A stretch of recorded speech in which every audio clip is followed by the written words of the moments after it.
Sur le drame de Lubrizol. Celle-ci est indispensable pour comprendre les failles qui ont conduit à cet accident industriel majeur et les dysfonctionnements dans la gestion de la crise. Gestion de crise qui n'est d'ailleurs pas derrière nous. Des éleveurs, des agriculteurs font face à l'interdiction de commercialisation de leur production, touchée par les suies, et c'est une bataille de tous les instants que nous menons à leur côté pour que le lait soit collecté ou que les pertes soient indemnisées, ce qui n'est toujours pas le cas. Gestion de crise qu'il faut concevoir dans la durée, avec l'évaluation des risques, le suivi épidémiologique au long cours, l'état des sols, de l'eau à long terme. Et nous nous réjouissons que nos demandes répétées conduisent à l'installation demain en Seine-Maritime d'un comité de suivi regroupant les différents acteurs, y compris des citoyens.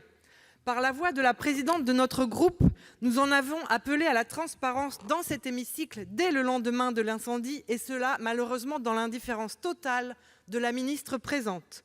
Nous avons ensuite assisté à des déclarations différentes, voire divergentes, de membres du gouvernement, rendant inaudible, voire suspecte, la parole de l'État et traduisant un recul de celui-ci inacceptable face aux enjeux. Nous souhaitons que cette commission d'enquête fasse toute la lumière sur les premiers instants déterminants de la gestion de la crise. Pourquoi, par exemple, les sirènes ont-elles retenti plusieurs heures après le début de l'incendie? Pourquoi les élus locaux ont-ils été mis sur la touche alors qu'ils sont les premiers relais d'information auprès des populations? Mais à nos yeux, la commission d'enquête devra aussi se fixer d'autres objectifs et pas des moindres. Comprendre pourquoi ce drame est survenu, en évaluant notamment les conséquences du détricotage du droit de l'environnement et de la sûreté par des lois successives au nom de la simplification. J'y mets évidemment des guillemets. Il s'agira aussi de vérifier qu'en toutes circonstances, la sécurité et l'intégrité des salariés et des riverains passent avant la recherche de profit.